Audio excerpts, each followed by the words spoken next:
كردم زمانم كردية من خلقي كردستانم بكلتون وجلو برقل جوازم اجتمانم ما في رواي خوما من يسر بستو آزاد بجيم بند كرام ماليان رخانم بلا من هرنا بزيم كردم كردم كردم كردم كردم كردم كردم كردم كردم خلقي كردستان زماني من كردية خدان ولا تقدرين كل سوري من زندية كردم خلقي كردستان زماني من كردية خدان ولا تقدرين كل سوري من زندية كردم كردم كردم كردم كردم كردم كردم كردم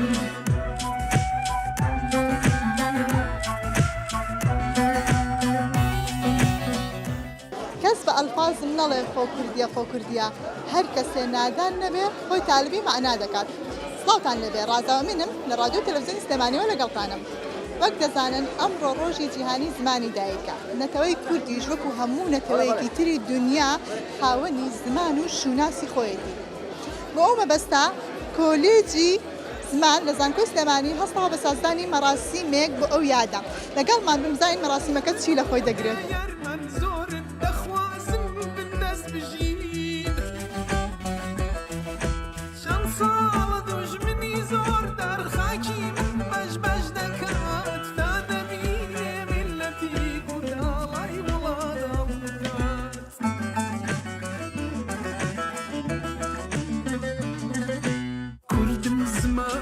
كردية من خلقي كردستانم بكلتون وجلو برقم جوازاني اجتمانم ما في روائي خوما منيش سربست وآزاد بجيم بنكرام يا رخانم بلا من هرنا لە ڕۆژی زمانی کوردی زمانی دایک کە هەر نەتەوەیەک زمانێکی تایبەت بەخۆی هەیە ئێمەش زمانی شیریمان زمانی شیرینمان زمانی کوردیە بۆیە بە خۆشحاڵیەوە هەموو ساڵێک ئەم یادە بەس ڕدەگرین.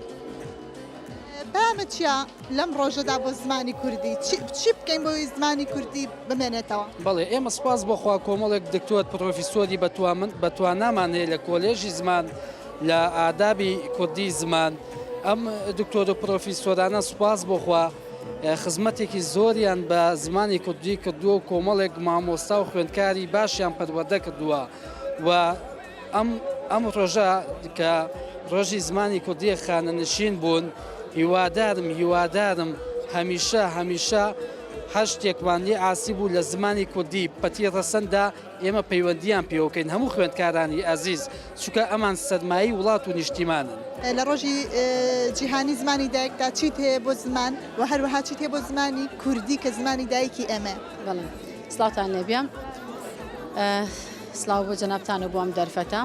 طبعا ئەمڕۆ ڕۆژی جیهانی زمانی دایکیە ئێمە بەنسبەت خزمەتکارانی زمانی کوردیەوە لە کۆلێژی زمان ڕۆژی جیهانی زمانی دایکیمان بەرز نرخاندووە و چالاکیەکانیشمان زیاتر ئەکەوێتە چوارچێوەی خزمەتکردن بە زمانی شیرینی کوردیەوە وەکو زمانی دایکیمان. طبعا یەکێک لە زۆ گرنگەکانی یعنی کۆمەڵگا زمانەوە ئەمەش واکات تاکەکان هەرچەنە زیاتر گرنگی بە زمان بن و زمان بە ئەدەب بن بە زمانی شیرینی خۆیان هەم لە ڕووی گەشە سندوی ئەدەبەکانەوە هەم لە ڕووی زیادکردنی زانیاریانەوە پڕ زانیاریترە بن و هەروەها گەشەی زۆرترەکەن. ئێمە ینی ئەتوانین بڵێن ئەم بە ئەنجامدانی ئەم چالاکیانە خزمەتێکی زۆر باشەکەین و دووبارە زانیاریەکانمان تازە ئەەکەینەوە لە مێشکی خوێندکاران و ئەمەش بێتە هۆی ئەوەی کە بەهایەکی زیاتر بدرێ بە زمانی کوردی. بەڵێ دکتۆرە چۆن وا بکەین زمانی دایک بە زیندوی بمێنێتەوانێ هەر زمانێکی زیندوشە چۆن پەرەی پێبین؟ طبعا بەپێی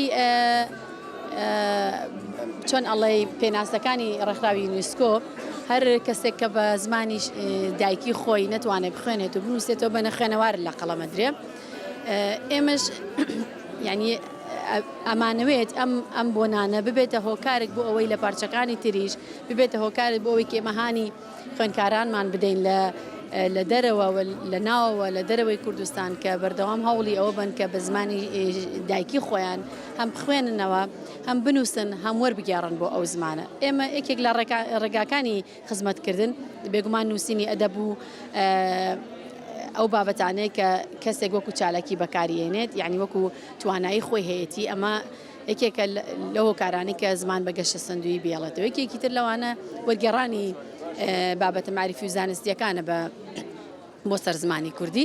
ئەمەش یعنی دووبارە خزمەتکردنە بە زمانی کوردی جگە لەوەی ئەنجامدانی چالاکی زانستی و ئەنجامدانی چالاکی هوەری ئەمانش هەمووی ئەچێتە چوارچێوەی گەشەدان و خزمەتکردن بە زمانی شیرینی کوردی. ئەمە چییە بۆ مانەوەی زمانی کوردی بە زیندوی؟ پەیامی من هەر ئەو بوو کە ئەرزم کردن ئێمە پێویستەکە چل لە بواری زانستی و لە بواری هوەری بە تایبەتی و هەر لە دایانگە و خوێندنگە و دواتر خۆناغەکانی زانکۆیەوە ئێمە زمانی کوردی بە هەند وەربگرین و خزمەتێکی بەرچاوی پێ بکەین واتە نەکەوینە ژێر شاڵاوی ئەو پەیامە نازانستیانەی کە گوایە زمانی کوردی ناتوانە خزمەتی زانست بکە یاخود زمانی کوردی ناتوانێت کۆمەڵک ینی کاری بەرز و بنرخێنێ ئەمانە کۆمەڵک پەیامی نازانستی نادروستن. ئێمە پێویستەکە بە کارە زانستیەکانمان بەرپەرچی ئەو بۆچوونانە بینەوە و زمانی کوردی بەگەشتە سندوی بەرزی بهێڵین. کوردم زمانم کوردیە من خەڵکی کوردستانم بە کەلتور و جل و بەرگن جیاوازە نیشتیمانم مافی ڕەوای خۆمە منیش سەربەست و ئازاد بژیم بەندکرا ماڵیان ڕوخانم بەڵام من هەر نەبەزی کوردم کوردم کوردم کوردم کوردم کوردم کوردم کوردم کوردم خەڵکێ کوردستانم زمانی داریۆ گیان تۆ لە ڕەوزت لە باخچە باخچە ئەی ئافرین چەند بە زمانێکی کوردی پارا ئەزانی ئەمڕۆ ڕۆژی چییە؟ دایکی کوردی ئافرین ڕۆژی زمانی دایکە. ئەی تۆ تا چەندە حەز لە زمانی خۆمانە؟ هەتا 6:30. ئەی تۆ چۆنی؟ باشم ڕانی تۆ بۆ ئەو نەجوانی ماشەڵڵاو لێبێ. ئەزانی ئەمڕۆ چییە؟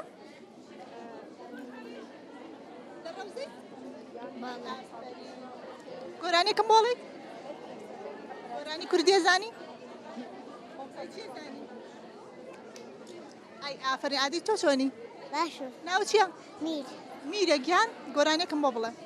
ئەی شەماڵ ئەی شەماڵ ئەی شەماڵ ئەی شەماڵ تەنیا کەوتوم لە ماڵ بێگە سوو بێ هەواڵ بەفرەکان دانا دەگومێ بێگە سوو بێ هەواڵ ئەی شەماڵ ئەی شەماڵ ئەی شەماڵ ئەی شەماڵ تەنیا کەوتوم لە ماڵ بێکەس و بێ هەواڵ بەفران بەعان و دوقما کۆڵان و دەرۆ ماڵ تەنیا کەوتوم لە ماڵ بێکەس و بێ هەواڵ ئەی شەماڵ ئەی شەماڵ ئەی شەماڵ ئەی شەماڵ دەست خۆش بە قوربان لە ڕۆزەی بەڵێ لەگەڵ چی هاتی بۆ ئێرە؟ لەگەڵ چێ هەر جەماعەتی ڕەوزەکەی خۆمان مامۆستاکان توانێنەوە؟ بەڵێ چی تێوە مامۆستاکانە؟ بڵێ چی تێوە مامۆستاکانە؟ تێنادەم مامۆستاکانە خۆشەیە؟ ئەراوەڵە دادەکان ناویان چییە؟ دەدەکان بزبنار وشایان مسۆشنا مسئەوین سۆما مزگلێنە دەست خۆش بێت. تۆش قسەم بۆکەی؟ ناو چییە؟ تینە تینە گیان چۆنی؟ باشم لە ڕەوزەیت؟ بەڵێ چوار زمانی دایکم فەرین چی تێ بۆ زمانی دایک حەز لە زمانی کوردیە؟ بەڵێ ناو چییە؟ نام لانکە لانک ئەزانی لانک یعنی چی؟ بەڵێ بێشکە پێشکە ئەزانی چییە؟ بەڵ ئەوەی منابی لێرخێن ئافرین لانگیان ئەمڕۆ ڕۆژی زمانی دایکە چیت هەیە بۆ ڕۆژە؟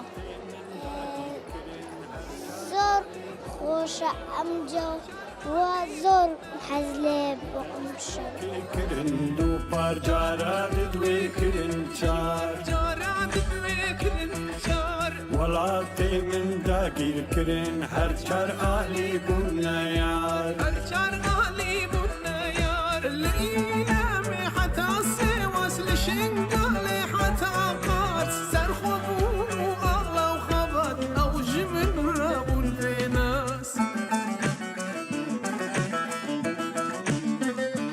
چۆنی؟ باشە ناوە چییە؟ کەتان کەتانگیان ناوەکەت زۆر خۆشن زۆر کوردانەیە زانی؟ بەڵێ لەگەڵ چی هاتووی بۆ ئێرە؟ مامۆستا چیت هەیە بۆ مامۆستاکانە؟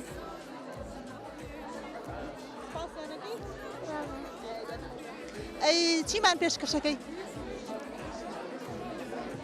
شارێکی خۆشمان پێشکەشکە. بە کوردی دەژین بە کوردی دەمن بە کوردی دێنەوەرانی قەبرە ئافرین ئەمە کێ فێری ئەوەی کردووی؟ مس کوردی ئەمڕۆ ڕۆژی زمانی جیهانی دایکە چیت هەیە بۆ زمانی دایک؟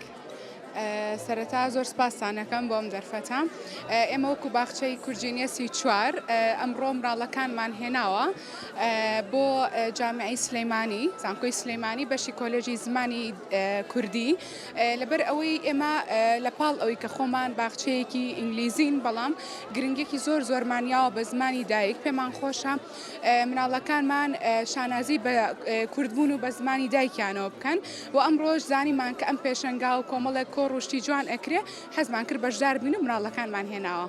واتە گرنگی بە بۆنە کوردەواریەکان ئەو شتانی پەیوەندیان بە زمانی دایکەوە هەیە ئەدەن تا چەندە فێری مناڵەکانەکەن بۆی زمانی دایکیان بە زیندوی بمێنێتەوە.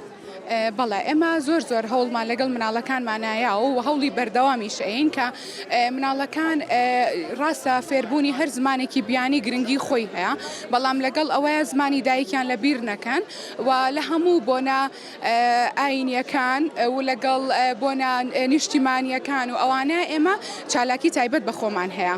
لەگەڵەوەی باخچەکەی ئێوە باخچەیەکە بە زمانی ئینگلیزیش ئەخوێنرێ. لە پاڵەوە زمانی کوردیشێ ئەمە زەحمەتی دروست ناکات بۆ مناڵەکان لە بیرچوونەوە دروست ناکات. بە دڵنیاییەوە نەخێر لەبەر ئەوەی مناڵ لە دوای 4 ساڵ پێویستە تەنها فۆکەسی یاخود بڵین لەسەر زمانی کوردیەکەی بێت بەس لە دوای ئەوە یاخود بڵین زمانی دایکی بێت بەڵام لە دوای 4 ساڵەوە ئەتوانێت ینی توانای ئەوەی هەیە کە فێری زمانی تر ببێت لەبەر ئەو هیچ کێشەیەک دروست ناکات بەڵام بۆ مەرجەی کە باڵانسێک ڕابگیرێت لە بینی هەردوو زمانەکە و هەوڵ بیت گرنگی بە هەردوو لابیت.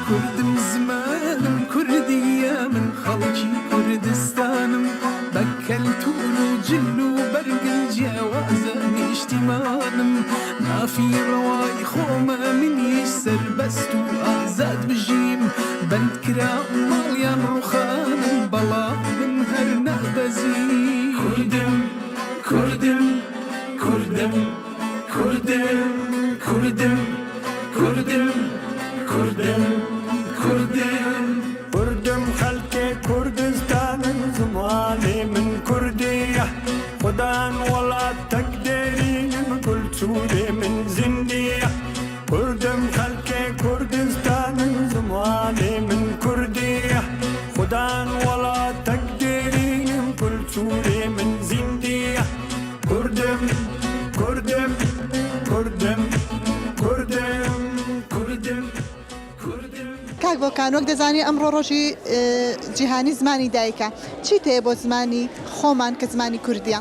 وەڵاهی ئیتر خۆ زمان هەموو شانازیەکی ئەمێ زمانی کوردی ئەلبەتە من کە گۆرانی ژەڵێم بەو زمانە شیرینەپەتی هەر لە خۆشەویستی مایە بۆ زمانی کوردی و دابوونەریت و ڕەسەنایەتی کوردی. تا چەندە گرنگە جەناب وەکو هونەرمەندە هونەرمەندان بەگشتی لە گۆرانیەکانە لە هونەرەکەیانە گرنگی بە زمانی کوردی بدەن.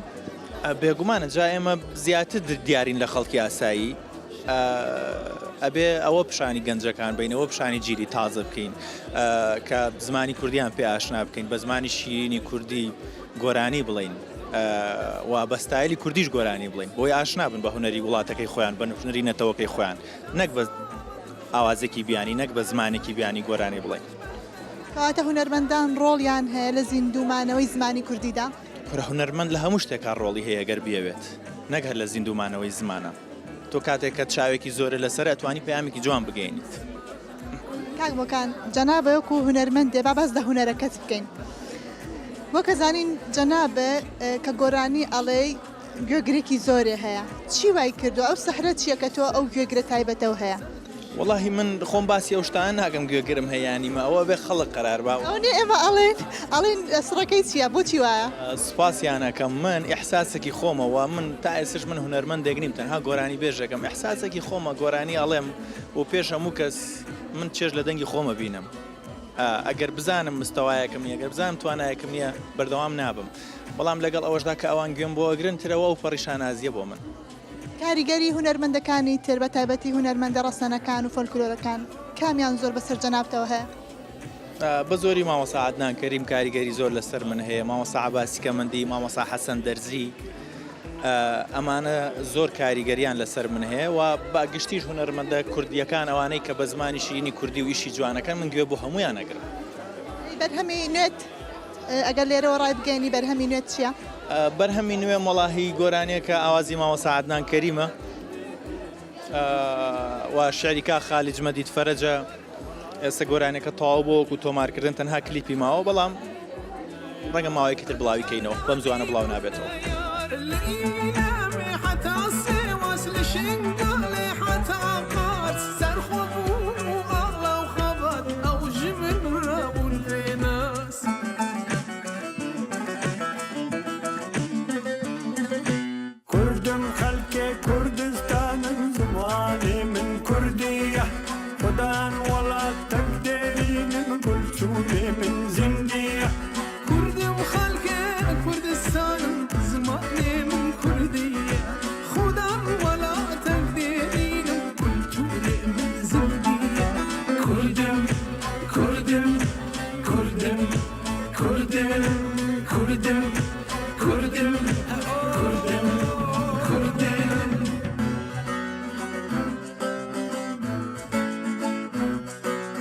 جەنابە ئەزانی ئەمڕۆ ڕۆژی جیهانی زمانی دایکە لە ڕۆژی جیهانی زمانی دایکە چیت هەیە بۆ زمانەکەی خۆمان کە زمانی کوردیە؟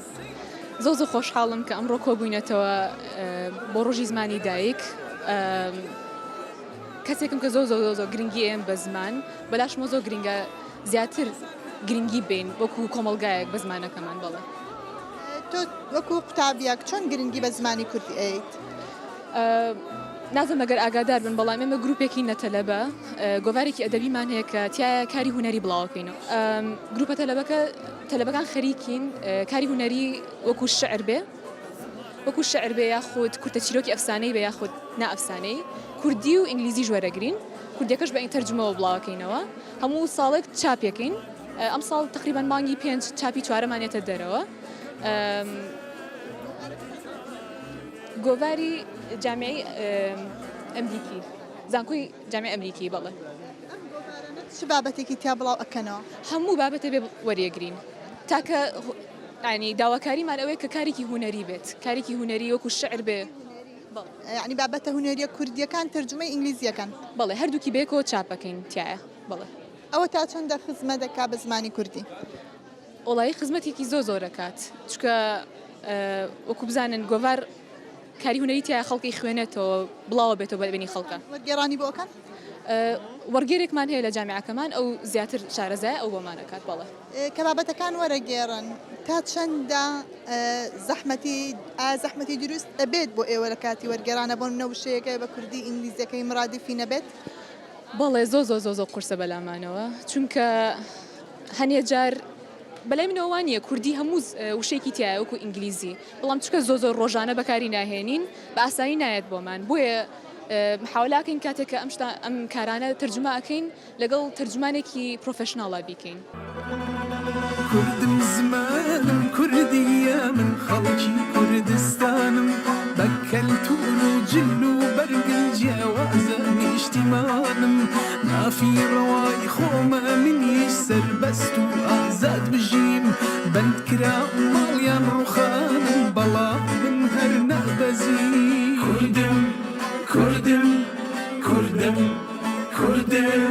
كردم كردم كردم كردم كردم خلقي كردستان زماني من كردية خدان ولا تقدرين من كل سوري من زندية كردم خلقي كردستان زماني من كردية خدان ولا تقدرين من كل سوري من زندية كردم كردم كردم كردم كردم كردم كردم كردم خادنیان سڵاو لێبێ لە ئێوەش بەخێر بن زانی ئەمڕۆ ڕۆژی جیهانی زمانی دایکە چیت هەیە بۆ زمانی کوردی ڕاستەن کە زمانی ڕاستنی ئێمەیە وەکو شکۆینەتەوەکەمان ئەمڕۆ ڕۆژی زمانی دایکە ئێمەش وەکو کوردێک لەسەرمانەکە پارێزگایی لە زمانەکەمان بکەین و هەوڵدەین بەردەوام بیپارێزین و نەهێڵین کە زمانی بێگانە بێتە ناو زمانی کوردیەوانە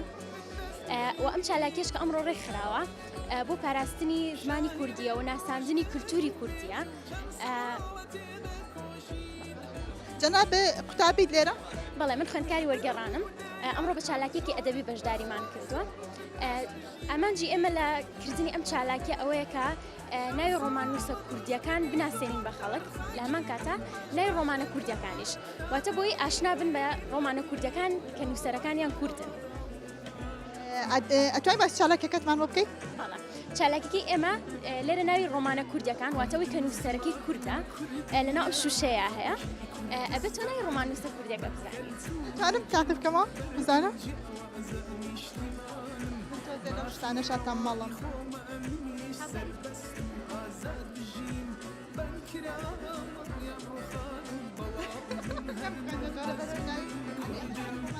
ئەو کەسە ئەبێ ناوی نووسەرەکەی بزانێ زۆر باشە دەستان خۆش بەسەر کەوتوو بن ئەی جەنابەت وەکو چی لێرە بەشداریت جەنابی شەر قوتابیت بەڵێ منیشۆکو قوتابی بەشدارم لەگەڵ هاوڕێکەمان بە هەمان چالاکی بەشداری لە ڕۆژی زمانە و من زۆر بەشداری لە چالاکیەکان ناکەم بەس ئەمڕۆ بەلامەوە گرنگ بوو بەشداری بکەم چکە بۆ بەرزڕاگرتنی ڕۆژی زمانی دایکە کە ئێمە لە چەند شێوەزارێک پێگاتوین هەورانی گەرمیانی و چەند شێوەزارێکی تر کە گرنگە ئێمە گاڵتە لەناو خۆمانە کە وەکو کوتاکێکی کورد گاڵتە بە یەکتری نەکەین کە بە بەکارهێنانی شێوە زمانەکانی یەکتری و هەوڵ بین زمانی خۆمان زیاتر بەکاربێنین و شی بێگانە نهێنینە ناو زمانەکەمانەوە هەروک ئێمە کە خوێندکاری بەشی وەرگێڕانی زیاتر ئێمە سەرنجمان لەسەر ئەوەیە کە ئەم دیاردەیە نەهێڵین بۆ ئەوەی کە ئێمە لە داهاتوە ئیشەڵڵا بن بە وەرگێڕ بتوانین کەمترین وشەی بیانی بێنینە ناو زمانەکەمان تا چەندە گرنگە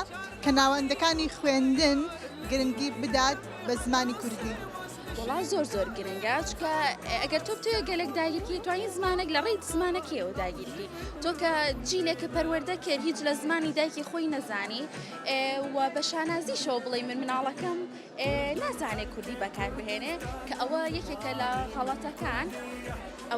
لە خەڵەتەکان و زمانەکەی خۆت کفەکەی تۆ خۆ بەدەستی خۆ زمانی خۆ کپەکەی کە ئەمە زۆر هەڵەیە و پێویستە لە ناوەندەکانی خوێندنە بە تایبەتی ئەو ناوەندانەی کە زمانی ئینگلیزی زمانی سەرەکییانە هەوڵ بن لەگەڵیانە لەگەڵ ئەوەشە زمانێکی کوردی بەکاربهێنن بۆ ئەوەی مناڵەکان چ ئینگلیزیەکە فێر بێت و چ کوردێکە چکە ئێمە لەگەڵ ئەوەیانی کە تۆ خۆپەرزبی تەنها یەک زمان بزانی گرنگە زمانی تریش بزانی بەڵام زمانی خۆ لە پێشەموویەوە بێ سۆسپاس بەخێوە جەناب وەکو چی لێرەیت وەکو چایچێک لێرم تابیت بەڵێ خوێندکاری یارم کۆلێژ بەڵێ بەشی بەڵێ ئەمڕۆ ڕۆژی جیهانی زمانی دایکە چیت هەیە بۆ زمانی دایک زمانی دایک زمانێکی شیرینە ئێمە پێویستە ئەم زمانە بپارێزین چکە بەم زمانە گەورە بووین بەم زمانە دواوین و چۆن هەموو کللتور و هەموو نەتەوەکان زمانی خۆیان پاراسۆ کللتوری خۆیان پاراسۆ ئێمە ژەبێ کللتورەگۆ زمانی خۆمان پارێزین و بەرز ڕایگرین ناوەندەکانی خوێندن تا چەندە گرنگی بە زمانی کوردی ئەدەن